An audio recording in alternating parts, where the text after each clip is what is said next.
नमस्ते। बहुत बहुत स्वागत है आपका फिर से आज सबसे ज़्यादा चिंता की विषय और सबसे ज़्यादा कंसर्न अगर हमें किसी चीज़ पे होना चाहिए तो वह है हमारा स्वास्थ्य। अगर आप इस बात से सहमत हैं सो लाइक कीजिए।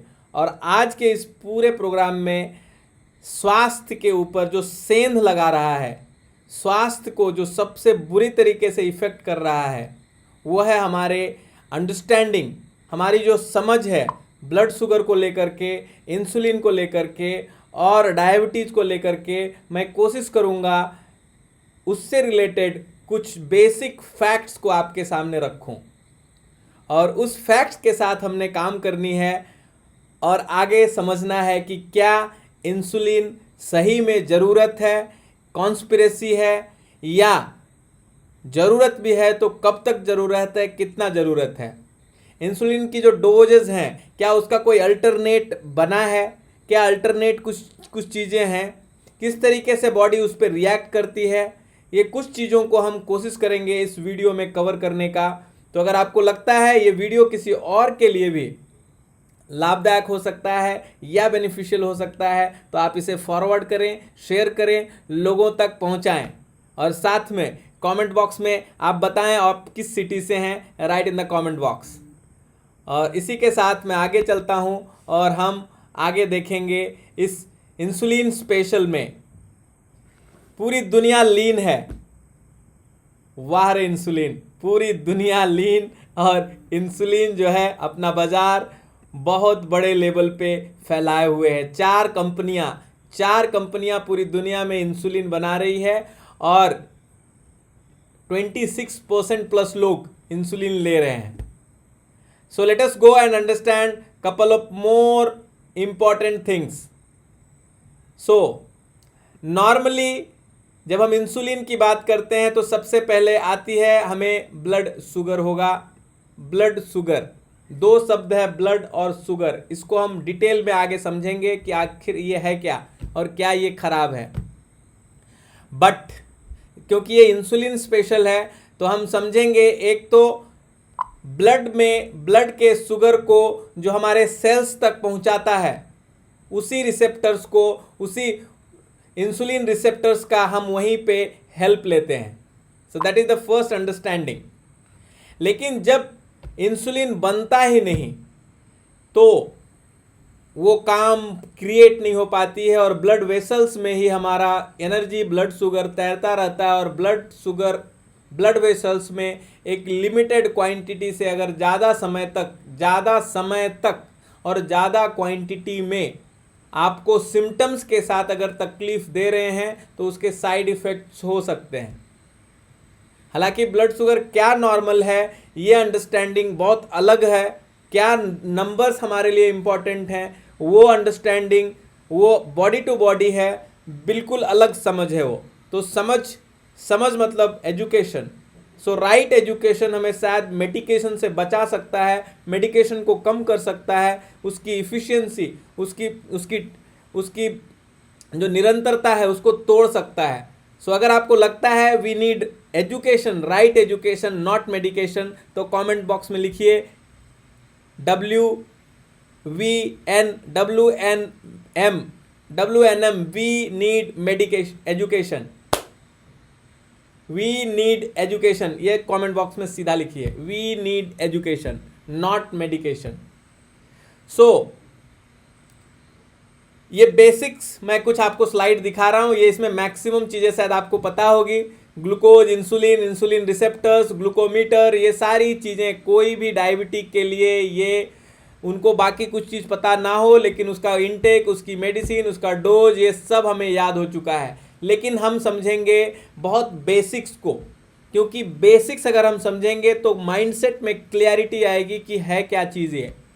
सो बॉडी के अंदर एक ऑर्गन है बहुत इंपॉर्टेंट, उसको बोलते हैं लिवर। बॉडी के अंदर एक ऑर्गन है उसको बोलते हैं लिवर। लिवर का बहुत बड़ा रोल है ग्लूकोज, इंसुलिन और इन सब चीज़ों से। और वहाँ पे एक और ऑर्गन है उसको बोलते हैं पैंक्रिया, और पैंक्रिया को बोला जाता है वो इंसुलिन की फैक्ट्री है, वही इंसुलिन बनाता है। सो आइसोलेट इंसुलिन जो है, जो पैंक्रिया है, पैंक्रिया के अंदर होते हैं दो तरीके के सेल, और एक होती है बीटा सेल और एक होती है अल्फा सेल। सो बहुत कम लोग इस लेवल पे जाते हैं और इसको समझने की कोशिश करते हैं। सो बीटा सेल क्या करता है, वो बीटा सेल रिलीज करता है इंसुलिन को ब्लड वेसल्स में, और वो ब्लड से शुगर को सेल के अंदर इनपुट करने लगता है, जिससे ब्लड में तैरता हुआ जो एनर्जी है, जो शुगर है, वो कम होने लगती है। और जब ब्रेन सिग्नल देता है अल्फा सेल को, तो वो रिलीज करने लगता है ग्लाइकोजन मतलब शुगर, और वो इंक्रीज होने लगती है ब्लड में शुगर की क्वांटिटी। सो पैंक्रिया का दोनों काम, बीटा सेल और अल्फा सेल, ये दोनों का मैनेजमेंट फाइनली आपके ब्लड शुगर को मैनेज करेगा। अगर अल्फा सेल बार बार इंसुलिन को या ग्लाइकोजन को या शुगर को रिलीज कर रही है और बीटा सेल इंसुलिन नहीं रिलीज कर पा रहा है, तो वो मिसमैनेज होगी और फिर वो हाइयर क्वांटिटी में। तो सिर्फ और सिर्फ इंसुलिन ही जिम्मेदार है, या ग्लाइकोजन का बार बार रिलीज होना भी ब्लड शुगर को बढ़ाए रख सकता है? ये दो चीज़ें समझनी है, क्योंकि हो सकता है इंसुलिन अपना काम कर रहा हो, लेकिन बार बार अगर हम उसमें शुगर डाल रहे हैं और सेल को उतनी ज़रूरत नहीं है, तो भी ब्लड शुगर बढ़ा रह सकता है। अगर आप मेरी बातों को समझ पा रहे हैं तो कमेंट बॉक्स में लिखिए अंडरस्टूड, नहीं तो इसको फिर से आप वीडियो को रिवाइंड करके देख लीजिएगा मैं क्या बताना चाह रहा हूँ। सो इंसुलिन जो सिक्रेशन होती है, हालांकि हमारा शरीर, भगवान ने हमें जो आइडियाज़ दिए हैं, मैं थोड़ा इधर आता हूँ और हम इधर बात करते हैं। हालांकि भगवान ने जो हमें सेंसेशंस दिए हैं, भगवान ने जो हमें ताकत दी है, जो एनर्जी दिया है, जो अंडरस्टैंडिंग दी है, उसमें ब्लड शुगर का लेवल, ब्लड प्रेशर का लेवल, थायराइड का लेवल, LDL, HDL, ये सब के नंबर्स को अंडरस्टैंड करने के लिए उन्होंने बोला ही नहीं। अगर उनको उनके लिए ये इम्पॉर्टेंट होता था ये समझना कि ये नंबर्स क्या हैं, तो हमें वो कुछ ना कुछ रीडिंग पैरामीटर्स देते थे और सुबह सुबह हम जाकर के चेक कर पाते थे कि मेरे ये पैरामीटर्स क्या हैं। तो नेचर के लिए ये सब चीज़ों को मैनेज करने के लिए, दिल की धड़कन हो या बाकी सारी चीज़ें हो, ब्लड का प्रेशर हो, ग्लूकोज हो, थायराइड हो, विटामिन A हो, विटामिन B हो, विटामिन D हो, ये सारी चीज़ें, कैल्शियम से लेकर के जितनी मिनरल्स, बॉडी के अंदर के इतने न्यूट्रिएंट्स, माइक्रो न्यूट्रिएंट्स, और ये सारी चीज़ों को मैनेज करने के लिए अंदर उसने एक इंटेलिजेंस दिया है, और वो इंटेलिजेंस का काम है इस सब सारी चीज़ों को मैनेज करना। वो हमारे बस की बात है ही नहीं। अगर हम एक चीज़ को बैलेंस करेंगे तो दूसरा बिगड़ेगा, दूसरे को बैलेंस करेंगे तीसरा बिगड़ेगा। तो वो सारा काम मुझे लगता है उस इंटेलिजेंस को देना है, और हमारा जो काम है उस इंटेलिजेंस की कैपेसिटी को हम कितना बढ़ा सकें, उसके काम में कितना दक्कल अंदाजी कम करें, वो अगर हम कर पाएँ तो हम अपने आप को बेहतर स्वस्थ रख सकते हैं।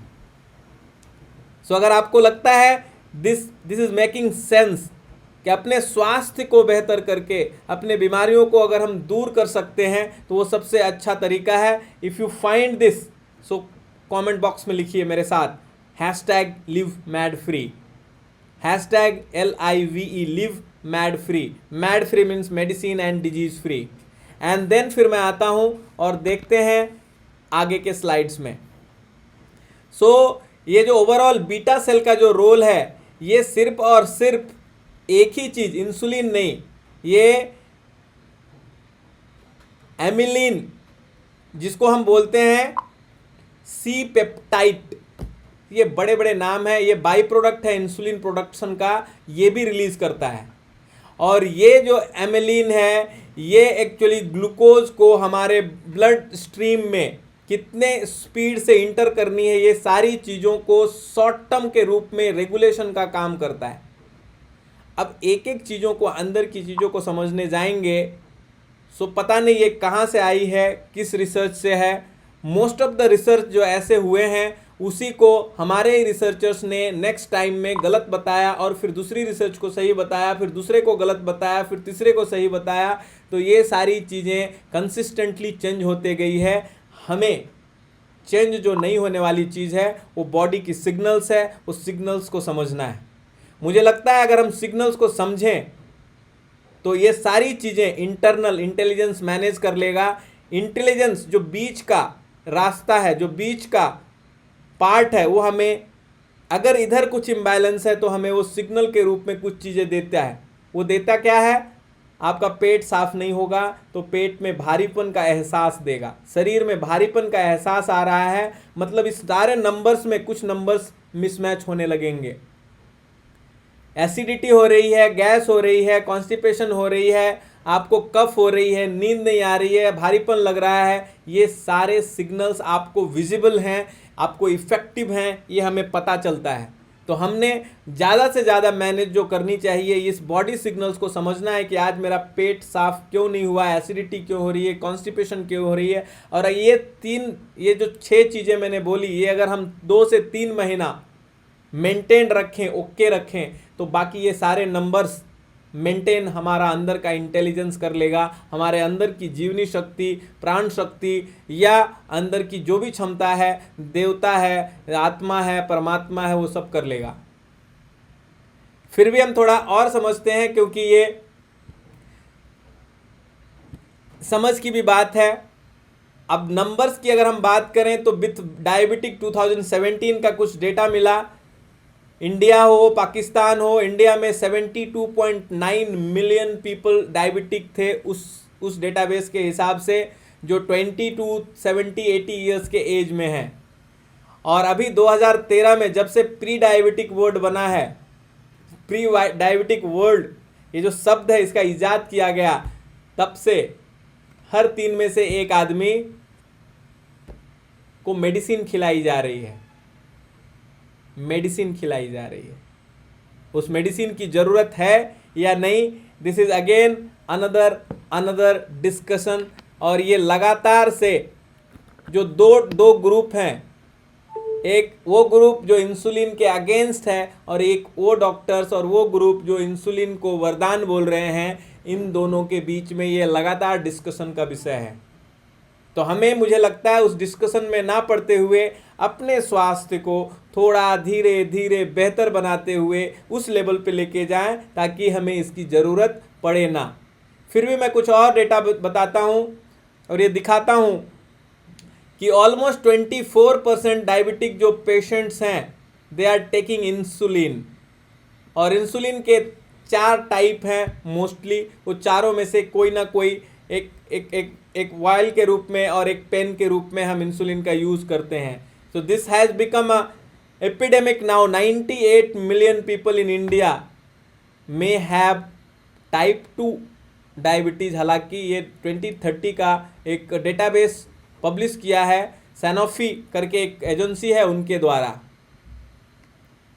सो ये डरावने नंबर्स हैं और उसके साथ जो कॉम्प्लिकेशंस हैं वो भी कुछ उन्होंने बताए हैं। बट सबसे इम्पोर्टेंट क्वेश्चन है कि क्या हमें सही में इंसुलिन की ज़रूरत है। बहुत सारे आपको ऐड मिल जाएंगे और बहुत सारे आपको सिस्टम मिल जाएंगे इंसुलिन को लेकर के। शॉर्ट एक्टिंग इंसुलिन, जिसको जो वाइल्स के फॉर्म में रहते हैं, या रैपिड एक्टिंग, ये 2 बड़े इंसुलिन हैं। और पेन के रूप में भी एक इंसुलिन होता है जो रैपिड एक्शन वाला हो या लॉन्ग एक्शन वाला हो। ये 4 बेसिक टाइप और जिनका टोटल जो बिजनेस है मोर देन 4.25 करोड़। इतना बड़ा बिजनेस ग्लोबल इंसुलिन मार्केट का। This is going to happen by 2025। अब आप समझ सकते हैं, जब इतनी बड़ी मार्केट है, इतना बड़ा पैसा है, तो वो क्यों हमें मोटिवेट नहीं करेंगे जैसे ही ब्लड शुगर बढ़ेगा इंसुलिन लेने के लिए। So this is going to be a 30.3 billion in 2018 and 59.3, मतलब डबल हो जाएगा अगले 4-5 सालों में। इतना बड़ा नंबर, क्या इतना जल्दी हम बीमार इतना जल्दी हम बीमार पड़ सकते हैं? क्या ऊपर वाले ने जो हमारी शरीर दी है, जो शक्ति दिया है, सिर्फ बीमार होने के लिए दिया है? क्या हर एक आदमी आने वाले समय में बीमार ही रहेगा?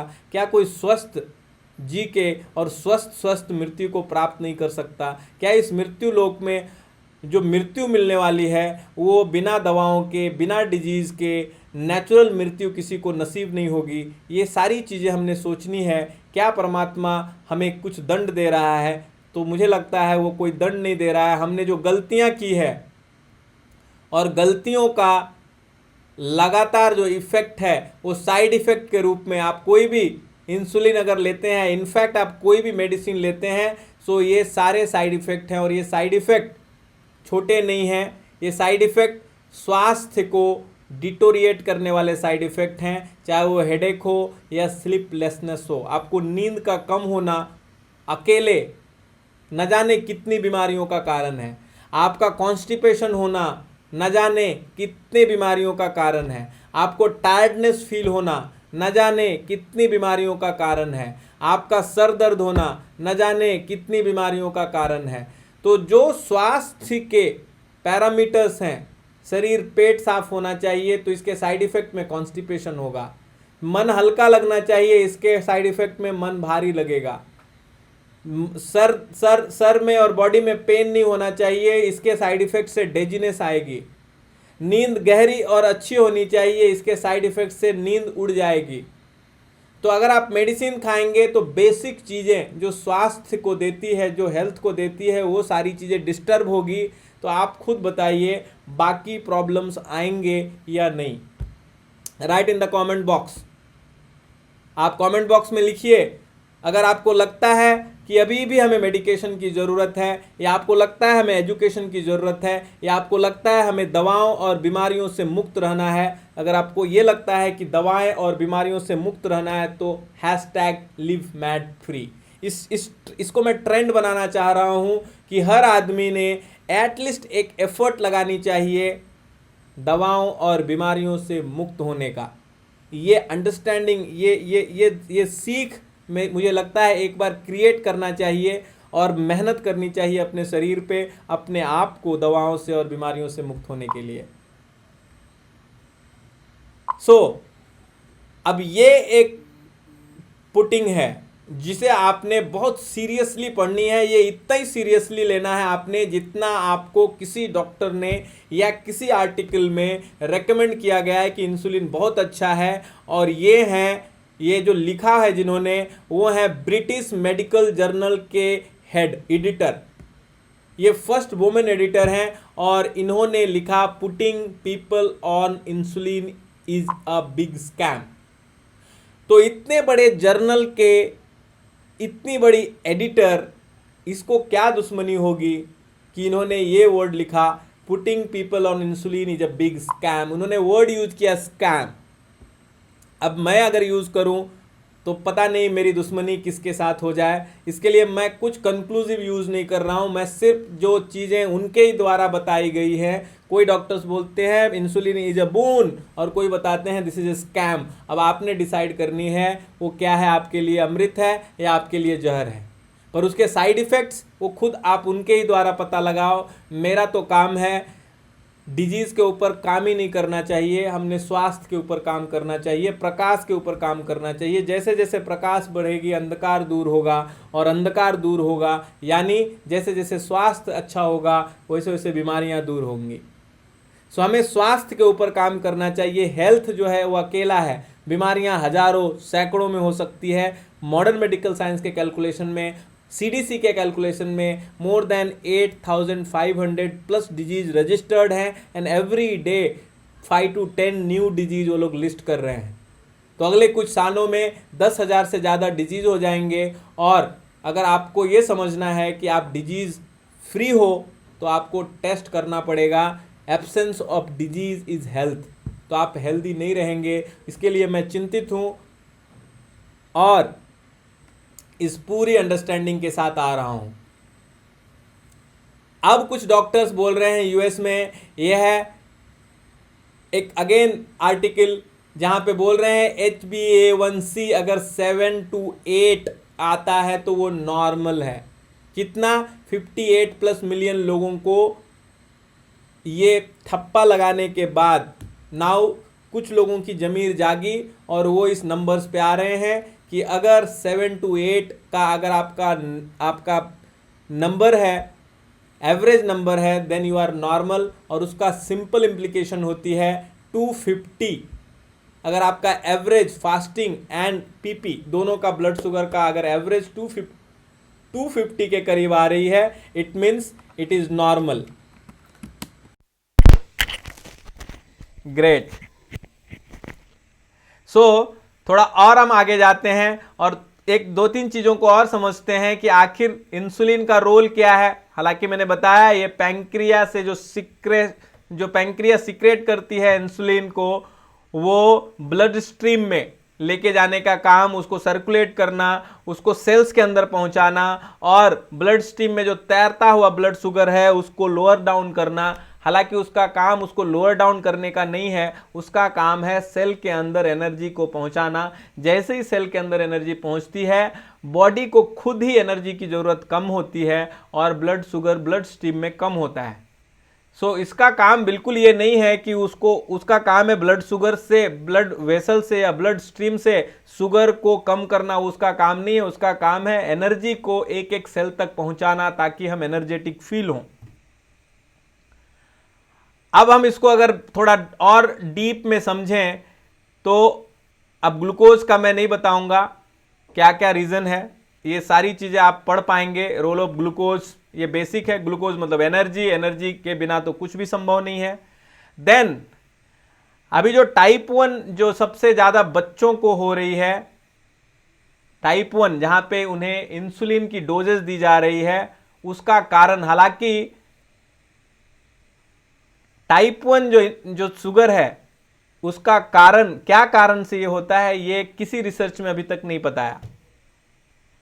लेकिन कुछ रिसर्च पेपर्स बताते हैं अगर हम सी सेक्शन करते हैं, सिजेरियन करते हैं, तो वहां पे बच्चों को टाइप 1 ब्लड शुगर, टाइप 1 जो डायबिटीज है, ये होने का खतरा बहुत ज्यादा रहता है, वो बढ़ जाती है and it goes up and more than 2 million people are because of C section surgery के बाद जो बच्चे पैदा होते हैं उनमें टाइप 1 डायबिटीज और आस्थमा के खतरे 20% से लेकर के 60% तक होते हैं, ऐसा अलग अलग रिसर्च पेपर्स ने बताया। तो हमें बेसिक्स को ठीक करनी है। बेसिक्स अगर ठीक होगा तो फिर हेल्थ बेटर होगा, ये मुझे बहुत स्ट्रांगली लगता है। पर कुछ चीजें हमें बहुत इंपॉर्टेंटली समझनी है कि क्या डायबिटीज जो इतना बड़ा पैंडेमिक के रूप में फैल रही है, क्या ये कॉन्स्पिरेसी तो नहीं है। पर उसके पहले मैं बहुत बुनियादी चीज शेयर करना चाहता हूं आपके साथ, वो ये कि अगर इंसुलिन को बीटा सेल बनाता है तो बीटा सेल को कौन बनाता है। अगर बीटा सेल वीक रहेगा तो इंसुलिन नहीं बनेगी, इंसुलिन नहीं बनेगी तो ब्लड शुगर को वो ब्लड वेसल से, ब्लड स्ट्रीम से सेल में नहीं डालेगी, तो ब्लड शुगर हाई रहेगा। हम इसको रिवर्स देखते हैं कि चलो इंसुलिन नहीं बन पा रहा है तो इंसुलिन को कौन बना रहा है, तो बीटा सेल बना रहा है, तो बीटा सेल को कौन बना रहा है। एक रिसर्च में पता चला, हालांकि ये सब चीजें कोई आपको बताएंगे नहीं, ये सारी चीजें डॉक्टर विश्वरूप राय चौधरी जी ने अपने बुक में मेंशन की है। तो बीटा सेल को बनाते हैं हमारे बॉडी में रहने वाले जर्म्स, हमारे शरीर में right in the comment box, हमारे शरीर में रहने वाले बैक्टीरिया जो हैं वो बीटा सेल को बनाते हैं। तो हमारे बॉडी की एक एक सेल को, हमारे बॉडी में रहने वाले germs, bacteria, we are colony of bacteria जो हमें हेल्प करते हैं सारे कार्य को करने के लिए। अब उस जर्म्स को कौन बनाता है ये हमने समझनी है, क्योंकि अगर हम जर्म बना पाए तो जर्म्स बीटा सेल को बनाएगा, तो वो सेल, वो जर्म्स जो बीटा सेल को बनाता है, उसको अगर हमने उस जर्म्स को पैदा कर दिया अपने शरीर में, तो वो बीटा सेल वो बनाएगा और बीटा सेल फिर इंसुलिन के ऊपर का आगे का जो काम है वो पूरा काम कर पाएगा। सो सबसे इंपॉर्टेंटली, अगर हम अपने शरीर में हर दिन अपने बॉडी के इक्वल क्वांटिटी में पत्तों को खाएं, लीव्स को, यानी 70 केजी के वेट में अगर 70 ग्राम पत्तों को खाएं, तो अगले 3 से 4 दिन के अंदर जो जम्स बनेंगे उस पत्तों के सड़ने से जो जम्स बनेंगे, वो सर ने बताया, रिसर्च में पता लगी कि उससे बीटा सेल बनते हैं और बीटा सेल बाकी का काम करेंगे, फिर इंसुलिन बनाएंगे और इंसुलिन आगे का काम करेगा।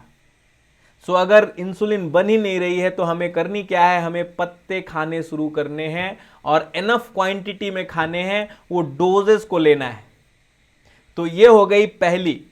दूसरा, जो इंसुलिन का ओवरऑल रिप्लेसमेंट है वो नेचर में करेले के जूस में, जिसको हम बोलते हैं नेचुरल इंसुलिन। तो हर दिन अगर आप नेचुरल इंसुलिन आपको लेनी है तो करेले का जूस आंवले के साथ, नींबू के साथ मिक्स करके आप ले सकते हैं। This will work to improve your entire system. ये डिटॉक्सिफिकेशन का भी काम करता है और क्रिएशन का भी काम करता है। सो होपफुली कुछ वैल्यू ऐड हुआ, तो write in the comment box noted. आपने नोट किया ये 2 पॉइंट को। मैं चाहता हूं इसको आप इंप्लीमेंट करें एंड देन आप कम बैक करें विद इन 7-10 डेज। तो 30-40% लोगों को बहुत जल्दी फायदा होगा और कुछ लोगों को हमने लगातार 3 to 6 मंथ्स फॉलो करनी पड़ेगी। डिपेंड करता है डैमेज कितना है। सो अपना ट्रस्ट अपने शरीर से मत खोइएगा and keep on doing it and you will find कि योर बॉडी हैज अगेन, वो बॉडी ने फिर से वो सारी शक्ति को पाली जिसके लिए हमें इंसुलिन लेना पड़ रहा था, और इंसुलिन की क्वांटिटी भी कम हो जाएगी, इंटेंसिटी भी कम हो जाएगी, और अगर एनफ टाइमलाइन हमने दिया तो शायद वो बंद भी हो सकती है, क्योंकि जो ट्रीटमेंट है वो सिर्फ और सिर्फ शरीर करता है। So now let us understand and decide कि क्या डायबिटीज एक कॉन्स्पिरेसी है। ये सोचनी आपने है, मैं तो सिर्फ नंबर्स बताऊंगा। सो डायबिटीज नॉर्मली हम अपने बॉडी के अंदर ब्लड का जो शुगर है उसके कॉन्सेंट्रेशन में अप एंड डाउन को का जो इम्बैलेंस है उसको हम ब्लड शुगर का इम्बैलेंस बोलेंगे। अब इसको पूरा का पूरा अगर हमने समझना है तो हमें यह समझना पड़ेगा कि डायबिटीज या ब्लड शुगर में आखिर होता क्या है। जैसे आपको पता चलेगा होता क्या है तो आप अपना नंबर डिसाइड कर पाएंगे कि मेरे लिए राइट नंबर क्या है। जिस तरीके से नाटा होना, 4 फीट होना बीमार होना नहीं है या 7 फीट होना बीमार होना नहीं है, एवरेज अगर इंडिया में देखा जाए तो 5.2 to 5.8 का एवरेज हाइट है।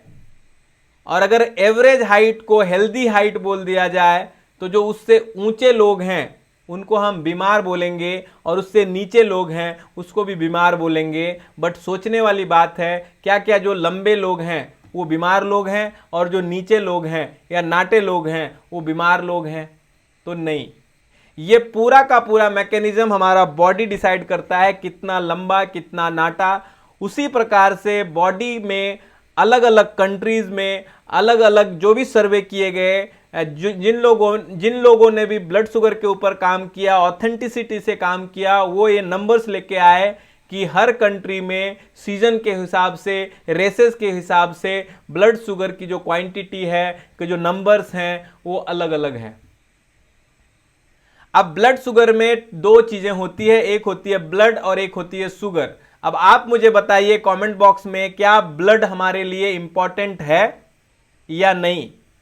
अगर आपको लगता है इंपॉर्टेंट है तो write in the comment box important, I लिखिए, आई। एंड देन आप बताइए शुगर मतलब एनर्जी, क्या एनर्जी इंपॉर्टेंट है या नहीं? अगर ब्लड इंपॉर्टेंट है और शुगर इंपॉर्टेंट है तो ब्लड शुगर खराब नहीं हो सकता, ये हम सबसे पहले माइंड में डालेंगे। अब ब्लड शुगर अगर खराब नहीं है तो हमें दूसरा जो माइंड से निकालनी है कि नंबर क्या है, नंबर क्या है वो बताइए, नंबर क्या सही है। सो नंबर्स आप निकालिए, मैं आपको कैलकुलेशन बताता हूं। आपके बॉडी में अगर 5 लीटर ब्लड है और 10 ग्राम शुगर है, तो अगर हम आपका ग्लूकोमीटर चेक करेंगे तो आपकी रीडिंग आएगी 200। इसका मतलब है कि 1 लीटर ब्लड में 2 ग्राम शुगर। जो रीडिंग है, रीडिंग की जो कैलकुलेशन है उसको बोलते हैं डेसी लीटर पर राइट। ये मैं आपको दिखाता हूं। सो 200 मिलीग्राम पर डेसीलीटर। सो मिलीग्राम डेसीलीटर का मतलब है 1 लीटर में 2 ग्राम ब्लड। ये सेम कैलकुलेशन है। सो अगर अब आपने 3 क्वेश्चन का आंसर देना है कि अगर आपके बॉडी में 5 लीटर ब्लड, मेरे बॉडी में 5 लीटर ब्लड, आपको 10 ग्राम शुगर की जरूरत, मुझे 10 ग्राम शुगर की जरूरत, तो आपकी रीडिंग 200 मिलीग्राम पर डेसीलीटर यानी 200, और मेरी भी रीडिंग 200। पर क्या आपके बॉडी में और मेरे बॉडी में ब्लड क्वांटिटी सेम रहेगी? लिखिए कमेंट बॉक्स में। क्या आपको जितनी एनर्जी की जरूरत है उतना ही मुझे एनर्जी की जरूरत पड़ेगी? इम्पॉसिबल। आप मेरा और आपका छोड़िए, आपके इस हाथ में और इस हाथ में, दोनों में एनर्जी की रिक्वायरमेंट जो है अलग अलग रहेगी। तो दोनों का भी शुगर आप निकालेंगे तो शुगर यानी एनर्जी निकालेंगे तो उसकी रीडिंग में डिफरेंस आएगा। 2 हाथ छोड़िए, 2 उंगली का निकालिए, 2 उंगली का छोड़िए, 1 उंगली में से 2 जगह से निकालिए, you will find some fluctuation, क्योंकि ये कंप्लीटली एनर्जी के ऊपर डिपेंड करेगा और ब्लड की क्वांटिटी के ऊपर डिपेंड करेगा। यानी मैं उसको एग्जाम्पल को एक लेवल नीचे लेके जाता हूं। अगर आपके बॉडी में 5 लीटर ब्लड है और 10 ग्राम एनर्जी की जरूरत है, और मेरे बॉडी में 4 लीटर ब्लड है और 10 ग्राम एनर्जी की जरूरत है, तो आपकी रीडिंग 200, मेरी रीडिंग 225। और आप भी नॉन डायबिटिक, मैं भी नॉन डायबिटिक। डायबिटीज तो कभी बीमारी का दर्जा ही नहीं मिला, नंबर्स हमें समझ में नहीं आए तो हमें डायबिटिक बना दिया गया। सो समझनी है क्या ये कॉन्स्पिरेसी है। अब ये 200 का नंबर्स को 1979 के पहले नॉर्मल बोला जाता था, जिसको एक संस्था आई अमेरिकन डायबिटिक एसोसिएशन, जिसको एडीए बोलते हैं, और उस संस्था में वो सारे लोग हैं जो डायबिटीज़ की गोलियां बनाने वाली कंपनियां हैं, वो सारे 16-17 कंपनियों के मालिक हैं, और उन्होंने बीड़ा उठाया कि दुनिया से डायबिटीज़ को ख़त्म करेंगे। क्या लग रहा है? वो ख़त्म करने के लिए आए। उन्होंने 200 को नंबर को 126 किया और देखा अचानक से दवाइयों की बिक्री बढ़ गई, क्योंकि बहुत सारा पैसा खर्च किया गया इसको एडवर्टाइज करने के लिए, इसको बताने के लिए। आप डायबिटीज, कोलेस्ट्रॉल और ब्लड शुगर ये सेकेंड लेवल का रीडिंग है। कॉन्स्टिपेशन, एसिडिटी एंड कफ ये बॉडी हमें बताती है। ये जैसे ही इम्बैलेंस होगा देन आपको डायबिटीज, ब्लड प्रेशर, कोलेस्ट्रॉल ये रीडिंग आएगी। तो इस लेवल को उन्होंने पकड़ा, और आपको बीपी का पेशेंट और डायबिटिक का पेशेंट शायद ये कॉन्स्पिरेसी के पार्ट हो सकती है, आपने सोचनी है। फिर भी उन्होंने 2003 में उस नंबर को और कम किया, 100 पे लेके आए। मेडिसिन जो है, पॉपुलेशन बढ़ गई, मेडिसिन बहुत धड़ल्ले से जाने लगे। तब उनको लगा कि और कुछ लोगों को शायद लाया जा सकता है अपने इस दायरे में, और 2010 में उन्होंने एक ऐसा पॉलिसी बनाया, ऐसा पैरामीटर बनाया जिसको हम बोलते हैं फास्टिंग PPHbA1c। सो आपको सुबह भी चेक करनी है, रात में भी चेक करनी है, एवरेज भी चेक करनी है, और किधर भी आप 1 पॉइंट हिल गए तो आपको मेडिसिन लेनी है। इससे भी आगे बढ़े और उन्होंने एक शब्द लेके आए 2013 में, उसको बोलते हैं प्री डायबिटिक। तो अगर 100 के नीचे है, 90-100 के बीच में, then you are pre diabetic. तो उधर भी मेडिसिन खानी, इधर भी मेडिसिन खानी। तो आइदर हमें मेडिसिन को खाना ही है या तो इस जंजाल से निकलना है, ये हमें खुद सोचना है। और आगे काम करनी है। मुझे लगता है हम हमारे सब के अंदर परमपिता परमेश्वर शक्ति या एनर्जी सोर्स इतनी है, हमारा शरीर उन्होंने ऐसा नहीं बनाया है कि जिसमें मेडिसिन की डिफिशियंसी हो और मेडिसिन उस डिफिशियंसी को कभी कंप्लीट कर सके। हमें लगता है कि हमारे शरीर को हमारा शरीर खुद हील कर सकता है। अगर आपको उस एजुकेशन में विश्वास है तो मैं आपके साथ काम करने के लिए तैयार हूं और 90 दिनों में एक खास प्रोटोकॉल के थ्रू, पर्सनल केयर के थ्रू, जिसमें हम हेल्थ इवैल्यूएशन करके, हेल्थ को प्लान करके और सपोर्ट लेकर के ये 3 स्टेप में अपने स्वास्थ्य को बेहतर बना सकते हैं। तो फूड को सिर्फ थेरेपी के रूप में नहीं, फूड को सिर्फ मेडिसिन के रूप में नहीं, फूड के साथ साथ जो नेचर के जो नेचुरल थेरेपीज हैं, जो योग के थेरेपीज हैं, इन सारे थेरेपीज को क्लब करके और डेली सपोर्ट लेकर के, वीकली सपोर्ट लेकर के, मंथली सपोर्ट लेकर के, every day to take a support, learning करके हम अपने आप के अपने खुद के हेल्थ को इंप्रूव करने के बाद अगर दवाओं से मुक्त कर सकें तो कैसा रहेगा? Right in the comment box #live mad free। दवा और बीमारी मुक्त जीवन, ये पहला लक्ष्य।